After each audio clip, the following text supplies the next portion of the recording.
Muy buenas tardes, buenas noches, ¿cómo estamos? Empezamos una vez más con las juristas en Diálogos de Derecho S.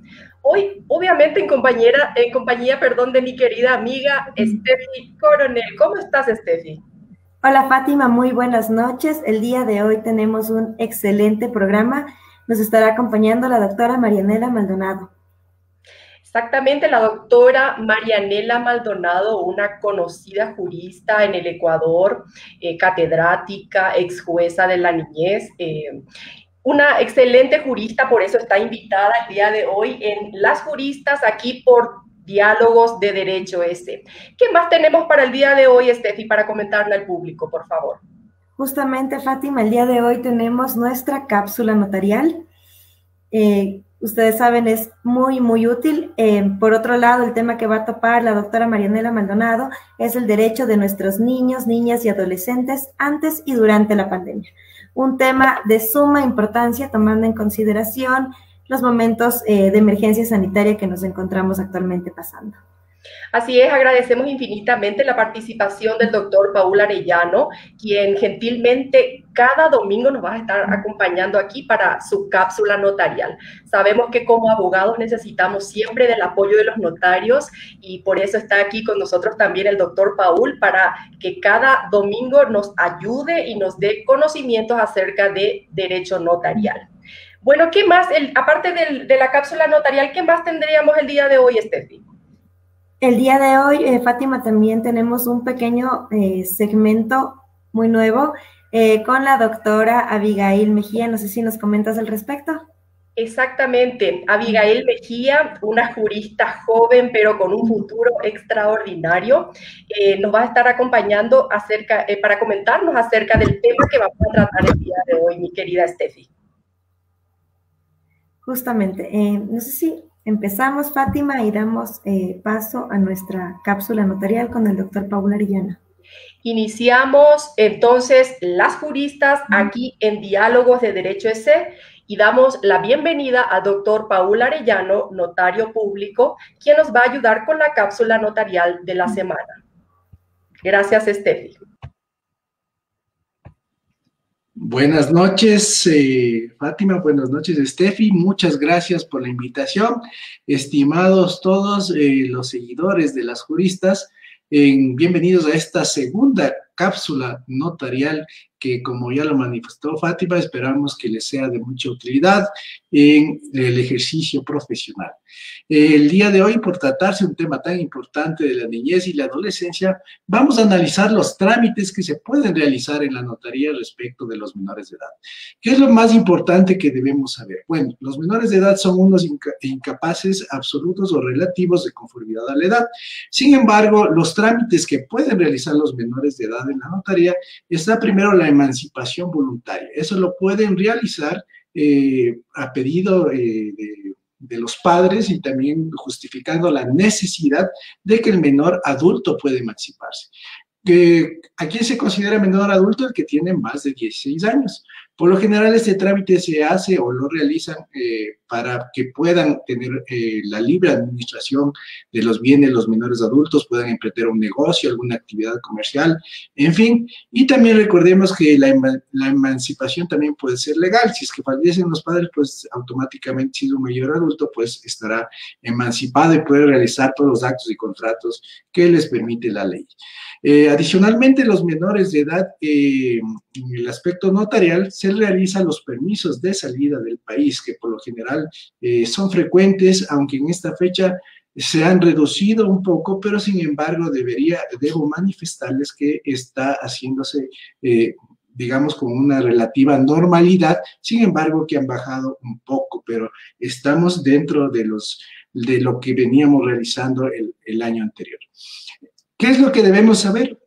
Bueno, primero, ¿por qué se realiza el permiso, la autorización de salida del país ante notario público? Es por garantizar la seguridad del menor. El Estado está obligado a garantizar la seguridad de los menores de edad y con el interés superior del niño, niña, adolescente, es que precautelando este interés superior se ha establecido en el Código de la Niñez y la Adolescencia que se pueda realizar la autorización de salida del país ante un notario, siempre y cuando sea esta voluntaria. Esta autorización está establecida en el artículo 110 del Código de la Niñez y de la Adolescencia, en la que establece que él o los progenitores podrán otorgar la autorización de que trata el artículo 109 ante el notario público.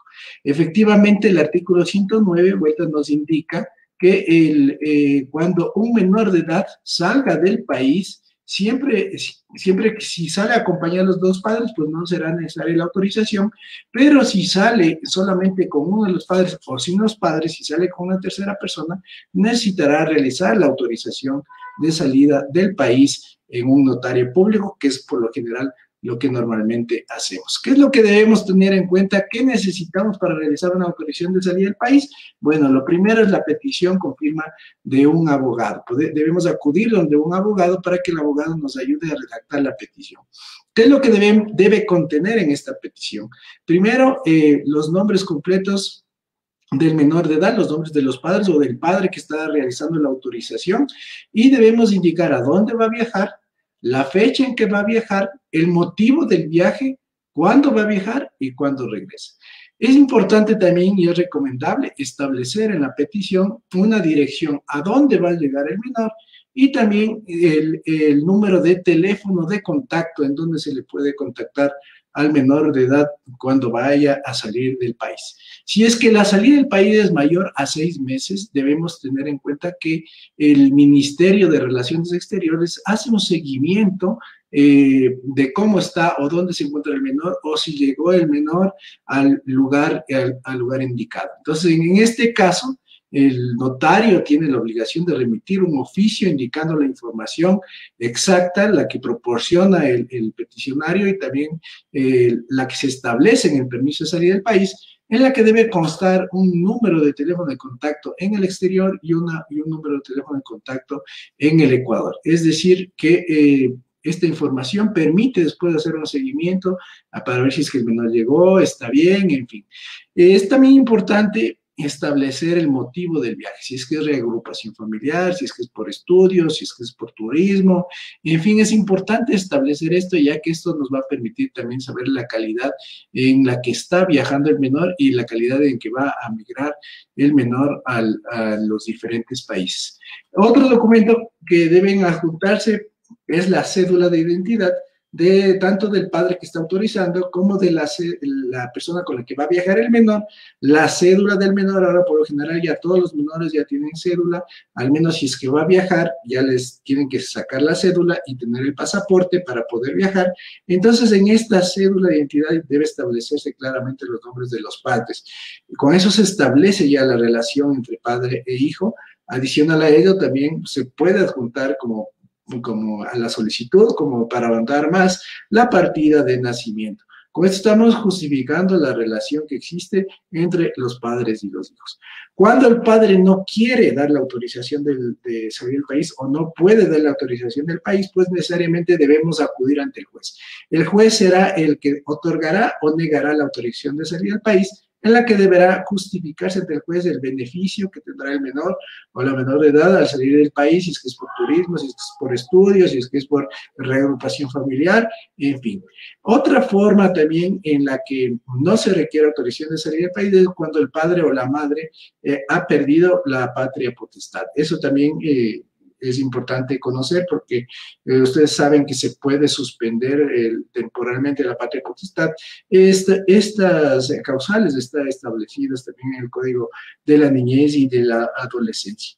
Debemos también tener presente que la autorización de salida del país también la deben realizar o la deben solicitar también los extranjeros que tengan una residencia permanente en el Ecuador. Cuando se establece que es una residencia permanente en el Ecuador, es cuando ya han pasado más de 3 meses en el Ecuador. Entonces ya no se consideran, digamos que no tienen una residencia permanente, sino que ya se someten a la ecuatoriana.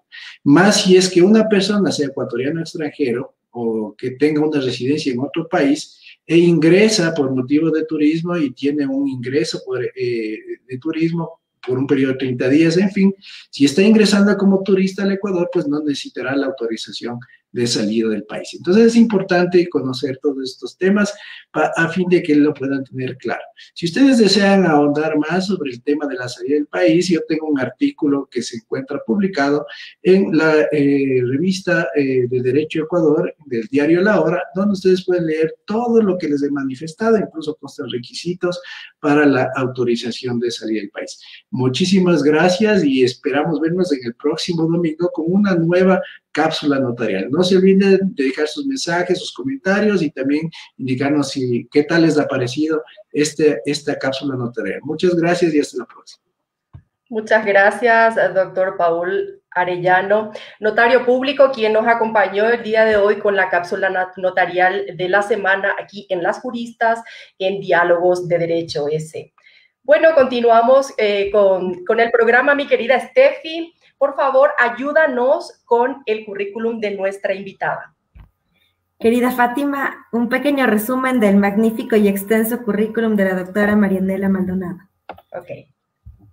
Actualmente, la doctora Marianela Maldonado se desempeña como defensora del pueblo adjunta de Derechos Humanos y Naturaleza y coordinadora nacional de prevención y promoción de derechos humanos en la Defensoría del Pueblo del Ecuador.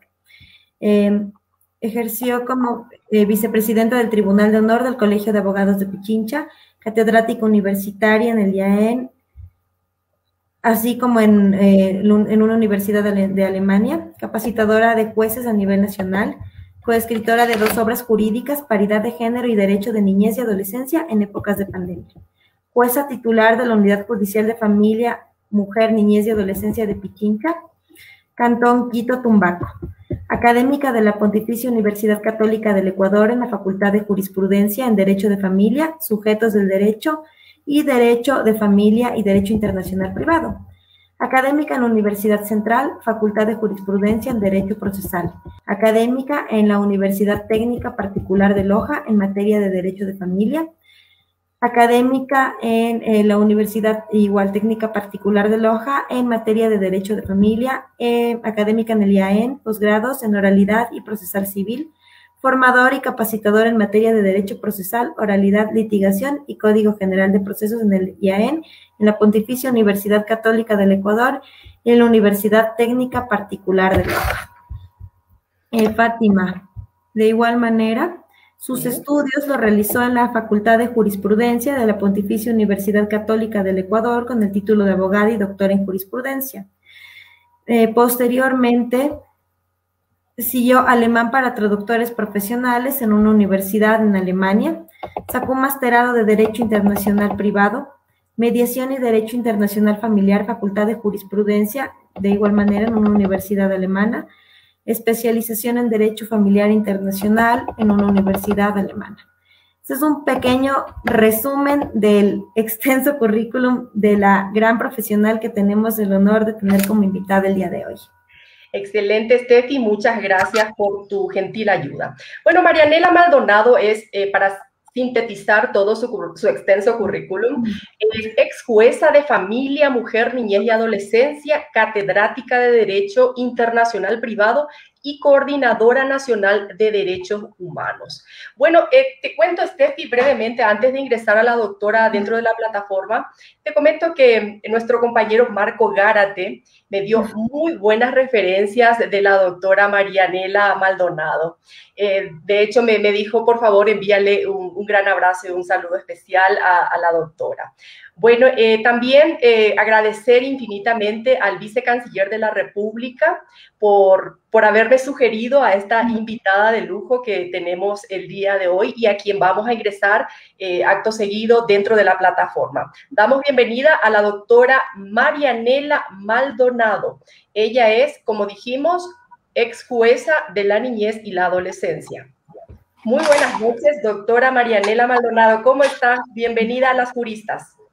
Muchísimas gracias, Fátima. Muy buenas noches. Qué gusto poder acompañarles, qué gusto poder aprender de ustedes y yo poder transmitir algo de ideas que me parecen muy oportunas en esta época de pandemia. Quiero agradecer los saludos de parte de Marco Gárate, lo tengo muy en el corazón, una gran persona. Hemos trabajado juntos en la unidad de la familia Mujer, Niñez y Adolescencia de Tumbaco. Y de igual manera agradecer esa gentileza del señor vicecanciller de la República. Muchas gracias, Fátima. Gracias a usted, doctora. Contigo, Steffi. Doctora, de igual manera, muy buenas noches. Un honor tenerle el día de hoy en nuestro programa Las Juristas. Bienvenida y aprovechen todos que en realidad la doctora tiene un gran conocimiento por compartir. Muchísimas gracias, Fátima y Stephanie. Bueno, el tema que se me ha planteado el día de hoy ha sido el hablar sobre los derechos de la niñez y adolescencia en la época de pandemia. En primer lugar, yo quisiera, por el corto tiempo que tenemos, ser bastante breve y topar temas neurálgicos. En primer lugar, quisiera topar la Constitución del Ecuador junto con el Código de la Niñez y Adolescencia. Dentro de nuestra Constitución se ve como a las personas tanto con discapacidad como a las personas adultas mayores, a las mujeres embarazadas y a los niños, niñas y adolescentes como grupos de atención prioritaria. La Constitución es sumamente clara al momento de determinar en el artículo 44 y 45 de la Constitución de que tanto el Estado como la sociedad son responsables de prevenir y precautelar y proteger el interés superior del niño. Nuestra niñez y nuestra adolescencia en la época de la pandemia se ha visto realmente afectada. Dentro de lo que dispone tanto el artículo 44 como 45 de la Constitución, nada más por recordarles a nuestros radioescuchas y a nuestros televidentes, porque estamos en Facebook Live, creo que es importante recordarles que nuestros niños y nuestros adolescentes tienen el legítimo derecho a la salud, a la vida, a la educación, a la recreación, a la alimentación, a desarrollarse de manera integral e integrada dentro de una familia, dignamente. Lamentablemente, desde la época de la pandemia, es decir, desde el año pasado, aproximadamente en marzo del 2020, hemos estado todos inmersos dentro de una situación lamentable, una situación que nos ha desgastado psicológicamente, físicamente, pero el desgaste emocional más grave es el desgaste del alma y del corazón de nuestra niñez y de nuestra adolescencia. Lamentablemente, nuestro Estado ecuatoriano ha incumplido normativas básicas de atención prioritaria respecto a lo que significa la educación. Dentro de el porcentaje de atención respecto a poder recibir una educación vía internet con una conectividad adecuada, nosotros hemos analizado todas las cifras que nos ha entregado UNICEF dentro de varias encuestas que se realizaron tanto en julio como en noviembre y en diciembre, y se puede determinar que el 4.4% de las niñas y adolescentes tienen menos de 30 minutos diarios de clases dentro del sistema de conectividad de Internet. Asimismo, el 19% tienen entre 30 minutos y una hora de clases a nivel nacional.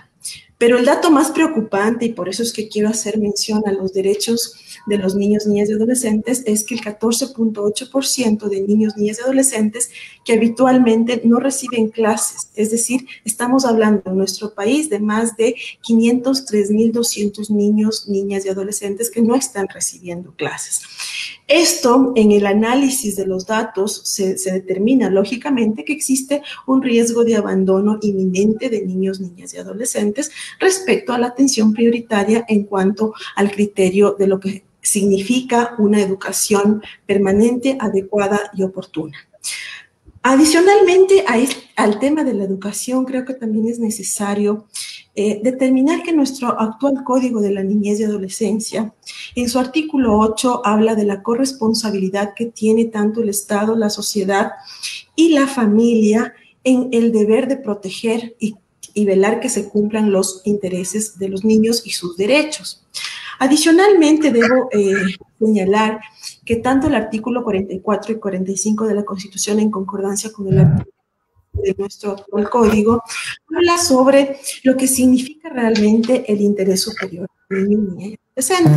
En realidad, creo que es importante mencionar el principio del interés superior en relación a lo que son los derechos de los niños, niñas y adolescentes y en relación a la Convención de los Derechos del Niño, en virtud de que este principio de interés superior está siendo mal utilizado dentro de la pandemia y también antes de la pandemia, dentro de los procesos tanto de divorcio como de fijación de pensiones alimenticias. Todo abogado cita siempre el interés superior del niño cuando lo que deben ver es qué es lo que dice la Convención Interamericana de los Derechos Humanos respecto a este interés. Nosotros como Estado, como sociedad y como familia tenemos la obligación de hacer que se prevengan vulneraciones de derechos de los niños y adolescentes y que se protejan estos niños a través de la aplicación de políticas públicas adecuadas en beneficio de nuestra niñez y adolescencia. Creo que es importantísimo. Doctora Marianela, perdón que la interrumpa.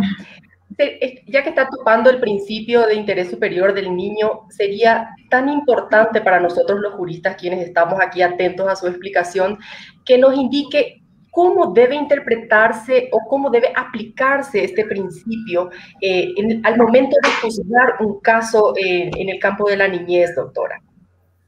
Muchas gracias, Fátima. Sí, efectivamente, muchos abogados dentro de sus alegatos finales citan y hablan sobre el principio del interés superior del niño, que en realidad esto abarca muchos derechos de los niños, principalmente el derecho del niño y del adolescente a ser escuchado, el derecho que tienen nuestros niños a que en una audiencia, tanto sea de tenencia como de patria potestad o medidas de protección por la afectación de sus derechos, tienen el legítimo derecho de tener una entrevista con el juez y ser escuchados por el juez, pero de una manera tranquila, de una manera en donde el juez sea su amigo, sea su confidente y pueda adquirir un cierto grado de confianza para que pueda confiar en esa persona y se pueda ejercer legítimamente el derecho que tienen los niños a ser escuchados. Este es un fundamento básico que se tiene que tomar en consideración justamente para proteger ese interés que tenemos como sociedad, como Estado y como familia a proteger y evitar que se vulneren los derechos de nuestros niños consagrados en la Constitución y también en el Código de la Niñez y Adolescencia, como les decía.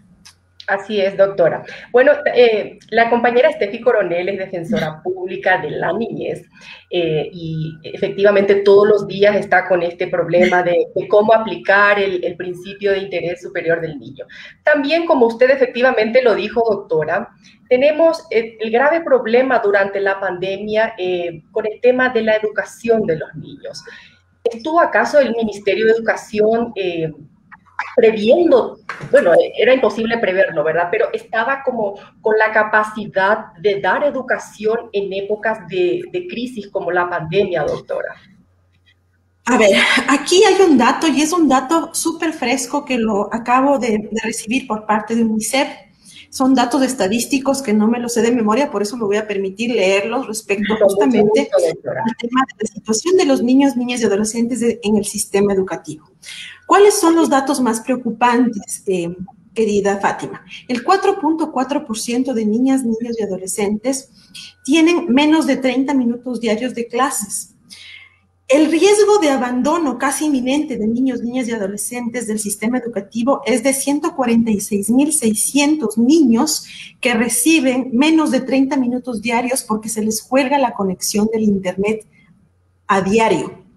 Adicionalmente, esto representa que 652.800 niños, niñas y adolescentes estarían en riesgo prácticamente de salir del sistema educativo, porque recibir menos de 30 minutos diarios realmente no les garantiza el pase de año, porque no están aprendiendo prácticamente nada.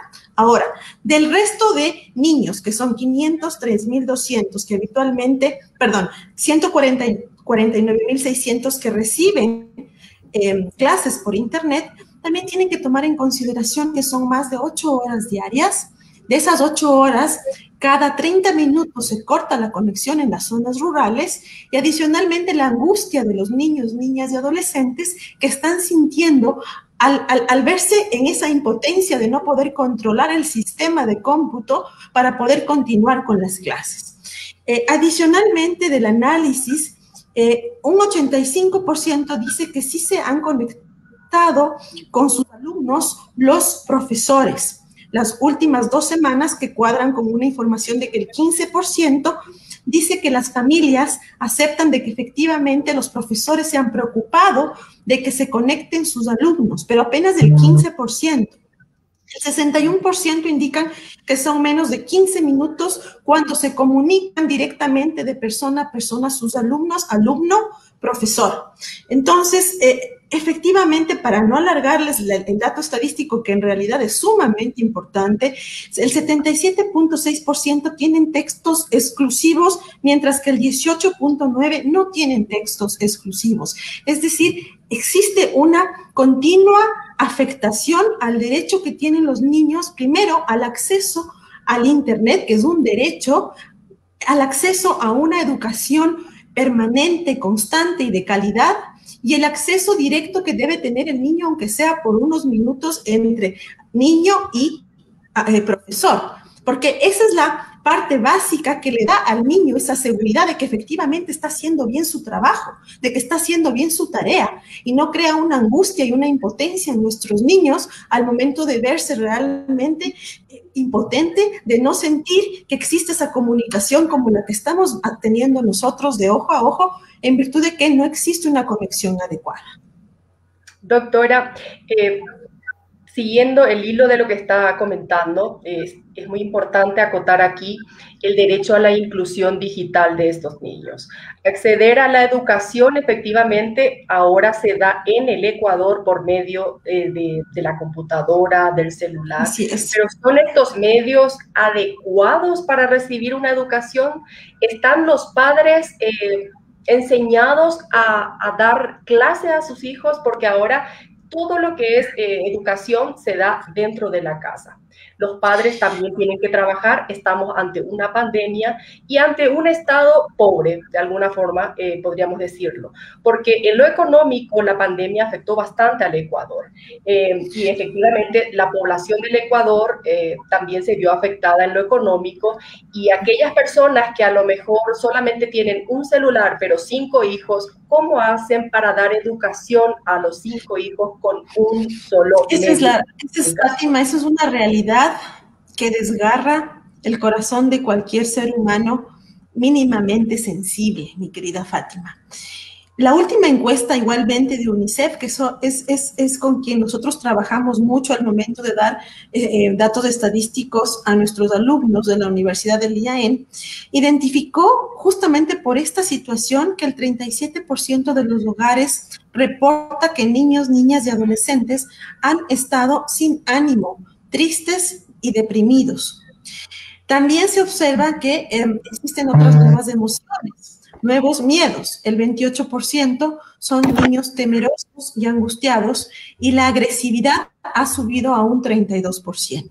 Es decir, estamos hablando de que justamente estas situaciones en donde el Estado, la sociedad y las familias han sufrido dentro del proceso pre-pandemia y en pandemia una vulneración al derecho del acceso a la educación efectiva que tienen nuestros niños. Y no contento con esta vulneración, esta situación lo que está causando es depresión, tristeza, agresividad, y efectivamente, si es que existen familias que salen a buscar trabajo porque no lo tienen, los niños permanecen en los hogares solos porque no están siendo cuidados por ninguno de sus dos progenitores directos, porque son los dos, padre y madre, quienes salen a buscar trabajo. Entonces ahí da una nueva problemática, que es justamente la que queremos hablar después, que son las medidas de protección en virtud de que existe una violencia intrafamiliar y una agresividad interna dentro de los hogares, porque es el resultado, lógicamente, de que los padres salen a buscar trabajo y los niños quedan abandonados en sus casas solos. Entonces ahí tenemos nuevamente una nueva problemática que se denomina las medidas de protección.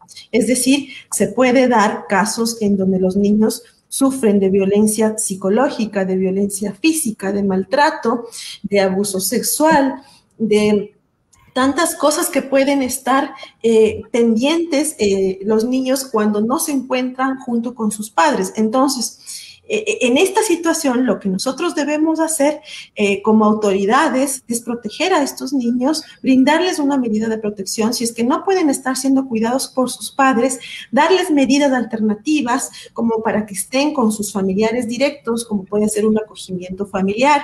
Podemos también, como los jueces pueden poner también inclusive medidas alternativas de apoyo psicológico, de apoyo social, para que puedan hacer una evaluación sobre sus hogares y poder determinar qué tipo de medidas se puede aplicar dentro de estos casos. Asistencia psicológica es la más adecuada.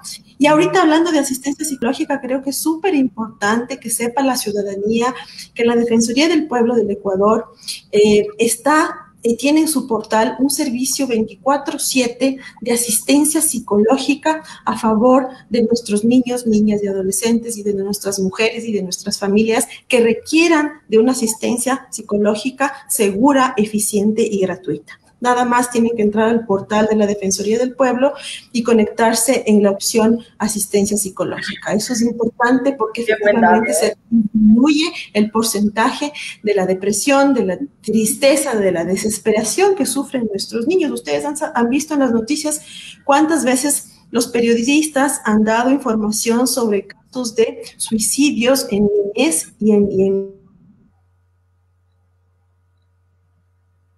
Bueno, creo que tenemos una pequeña falla con la doctora. Doctora, ¿me escucha? Sí, escucho. Ya, hemos tenido un pequeño corte.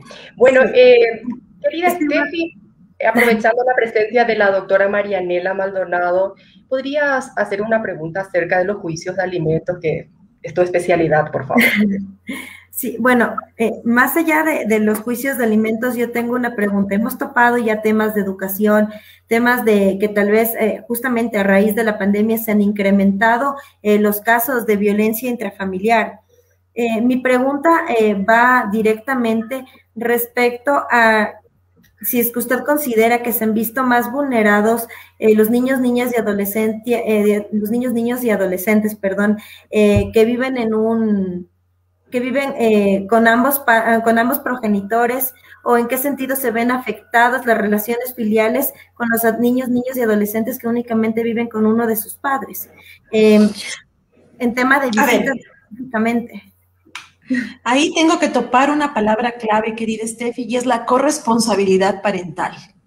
La corresponsabilidad parental está establecida en nuestra Constitución y también en el Código de la Niñez, pero creo que está siendo mal entendida porque es el conjunto de deberes y derechos que tenemos nosotros, tanto los padres como las madres, de proteger a nuestros hijos. Entonces, existen familias uniparentales en donde efectivamente los niños están creciendo con un solo progenitor, pero existen familias en donde sus hijos crecen con los dos progenitores, con familia ampliada, con abuelos, con tíos, con hermanos, con padrastros, con madrastras, y ahí se da y crece el porcentaje de agresividad, en virtud de que si es que un niño o una niña está creciendo con la nueva pareja de su padre o de su madre, está lógicamente expuesto a un mayor riesgo de agresividad.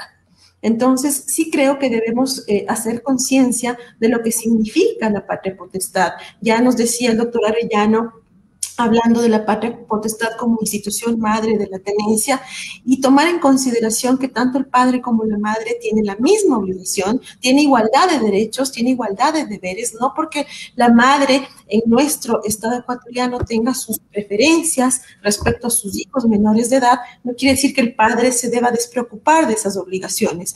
Por eso es que se habla mucho de la filiación compartida, del derecho al cuidado compartido entre papá y entre mamá. Creo que los niños necesitan la seguridad de contar con el cariño de su papá y de su mamá de manera igualitaria. Muchísimas gracias, doctora. Excelente su explicación. Ok, seguimos entonces con nuestra entrevista. Comunicamos a todos los seguidores que estamos en Las Juristas, dentro de la radio jurídica Diálogos de Derecho S. Hoy en compañía de la doctora Marianela Maldonado, especialista en temas de familia. Bueno, doctora, siguiendo con esta entrevista, pero que más que interesante con usted, que conoce tanto sobre este tema, ¿Nos puede decir qué pasa con el acceso a la justicia por parte de las madres que necesitan iniciar algún juicio sobre asistencia alimenticia, régimen de visitas durante la época de pandemia? ¿Cómo pueden hacerlo? Muchísimas gracias, Fátima. Ustedes saben que lamentablemente nuestro sistema de acceso a la justicia está sumamente limitado. Antes de la pandemia lo estuvo y ahora no se diga más. Pienso que la mejor opción es irse por el lado de la mediación, de la conciliación, utilizar los centros de mediación como una opción rápida y efectiva para poder cubrir este tipo de derechos. Es decir, tratar de presentar una invitación al centro de mediación, invitarle al alimentante y poderse encontrar el padre y la madre junto con sus abogados o solamente ellos para poder ir arreglando temas de alimentos, visitas, tenencia, porque creo que es necesario ver otras alternativas, en virtud de que desde la pandemia, lógicamente, está funcionando la judicatura como medio gas. Hay algunas unidades judiciales que están trabajando todavía vía teletrabajo de manera virtual y hay otras unidades que están trabajando, lógicamente, de manera personal, es decir, presencial. Sin embargo, yo he visto, de lo que he podido analizar, de que muchas demandas de alimentos y muchos incidentes de rebaja justamente por la pandemia se están, lógicamente, están reduciendo su celeridad al momento de la citación. La citación se encuentra actualmente un poco lenta, es decir, el Departamento de Citaciones Nacional no está cumpliendo con su papel y rol fundamental de su celeridad, de ir con todos los citadores a todas partes y poderles citar a los alimentantes. Ahí es donde hay un cuello de botella y un problema sumamente fuerte, especialmente porque dentro de la pandemia lo que ha habido es muchos incidentes de rebaja, porque los padres han perdido sus trabajos o han reducido su jornada laboral y justamente por este problema es que yo creo que una opción mucho más sana, eficiente y célere en beneficio de nuestros niños, en beneficio de su interés, es irnos para la mediación. Excelente. Bueno, doctora, aquí tenemos una preguntita del público, ya para ir culminando. Dice, si el padre no puede asistir al niño, ¿quién está obligado después de él? A ver, en primer lugar tenemos que partir del concepto de familia, ¿sí? Aquí tenemos al padre y a la madre, ¿no es cierto? La familia ampliada de ambos lados, en filiación materna y paterna, están los abuelos, están los hermanos, están los tíos. Sin embargo, siempre vamos a tratar de que el niño siempre disfrute del cariño y del afecto de toda la familia ampliada. Si es que el niño no puede crecer con su padre, tiene que agotarse la posibilidad de que crezca con su madre. En su defecto, si es que no puede crecer con su madre, pues tenemos que ir analizando el siguiente rango, los abuelos, los tíos, los hermanos, y así sucesivamente, porque existe también la familia ampliada, la misma que en el evento de que se dé un acogimiento familiar, deben asistir y hacer el plan global de familias para que el niño esté bien acogido dentro de la medida judicial de acogimiento familiar. Doctora, una consulta. ¿Cómo se puede decir que se está dando un desarrollo integral a los niños, niñas y adolescentes durante esta pandemia? El desarrollo integral tiene que ver con la doctrina de protección integral.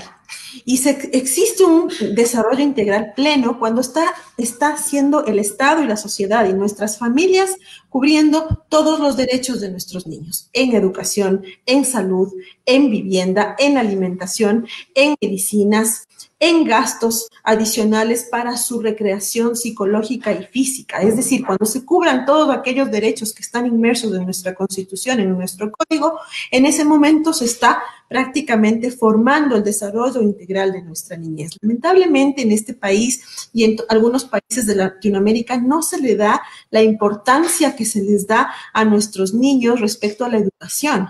Porque como ustedes saben, desde la educación que damos a nuestros hijos en nuestros núcleos familiares, va creciendo un ser humano.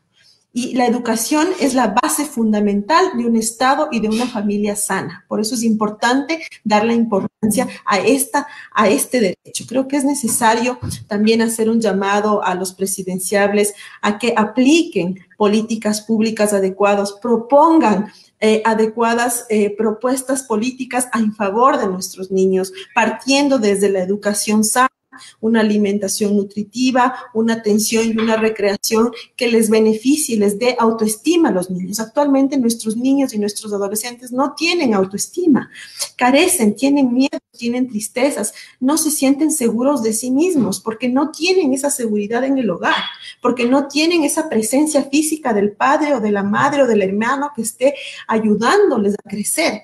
En esta pandemia lo que más necesitan nuestros hijos es nuestra atención, nuestro cariño, nuestro amor, nuestro respeto y nuestro ejemplo. Así es, doctora. Bueno, aquí ya para concluir le vamos a leer algunos mensajitos. El doctor Galo Ortega dice, muy buen tema, estaremos atentos.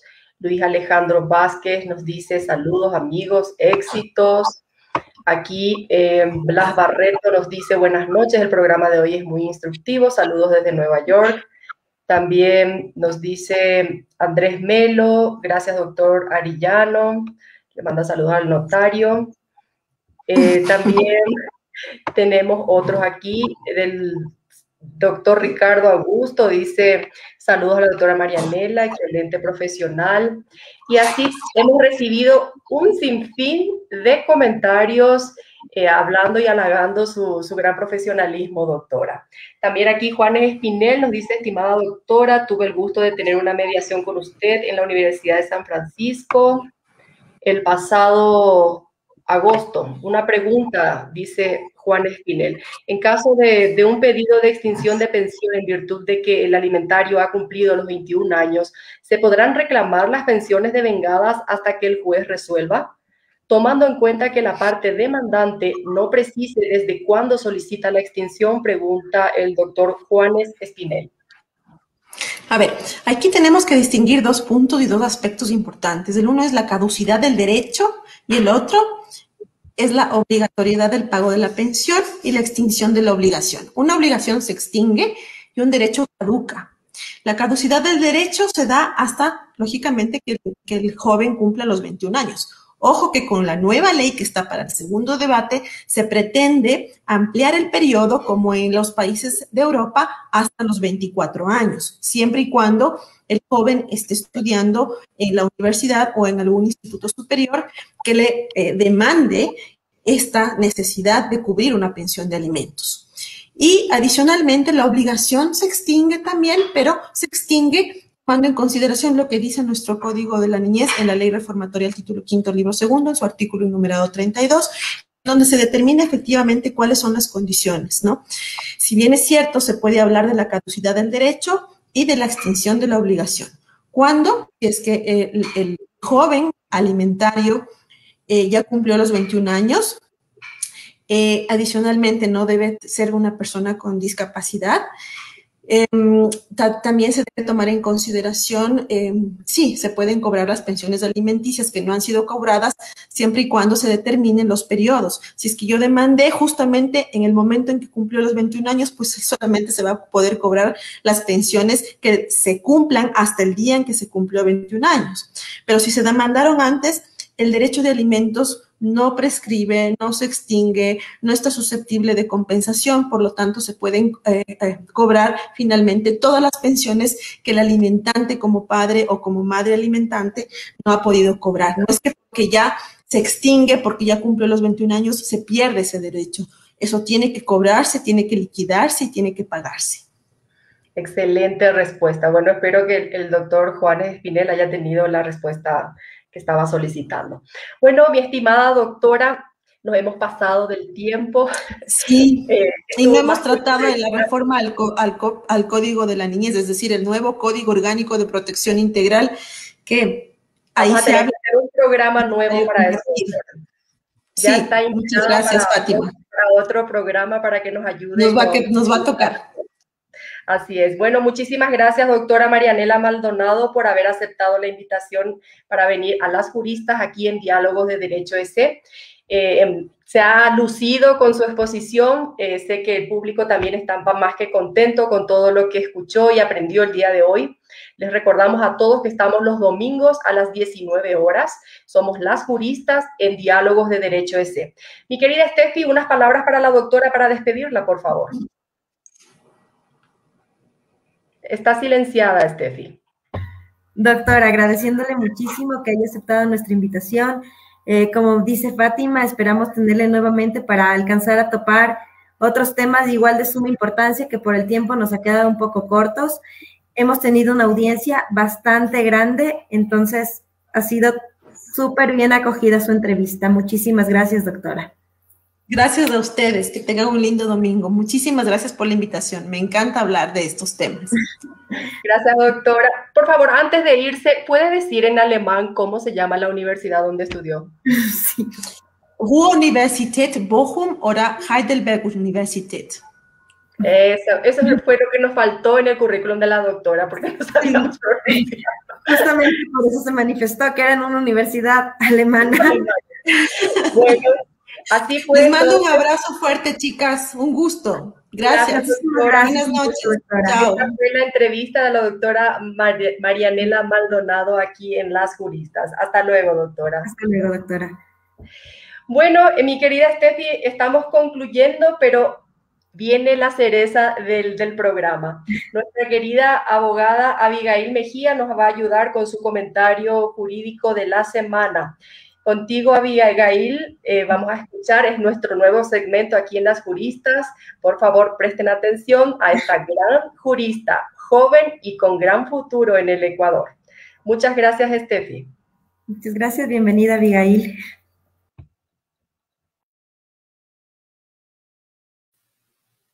El derecho a la educación de los niños durante la pandemia. El artículo 3 de la Constitución del Ecuador señala que es un deber primordial del Estado garantizar el goce de los derechos, en especial, entre otros, el derecho a la educación. Uno de los elementos más importantes para ejercer el derecho a la educación es su acceso. Y como es de conocimiento público, la pandemia ha hecho que muchas escuelas no abran y se dé paso al uso de medios tecnológicos. Por lo cual, para los sectores más marginados del país, este acceso y este uso de medios tecnológicos se vuelve casi imposible. Por lo tanto, es importante cuestionarse y plantearse si los maestros deben ser prioridad en este sistema de vacunación contra el COVID-19, como garantía del ejercicio de los derechos a la educación, pero también para salvaguardar el futuro de las próximas generaciones. Hago eco de las palabras de Enriqueta Ford cuando señala que cuanto más tiempo permanezcan los niños fuera de las escuelas, va a ser mucho más difícil que vuelvan a ellas y también más difícil para sus progenitores retomar sus actividades económicas.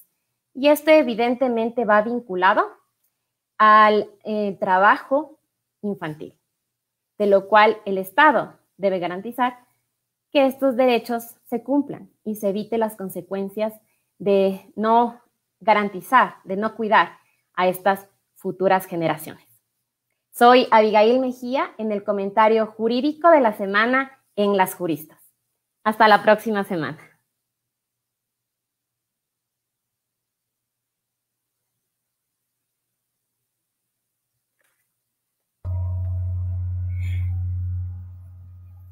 Estás silenciada. Perdón.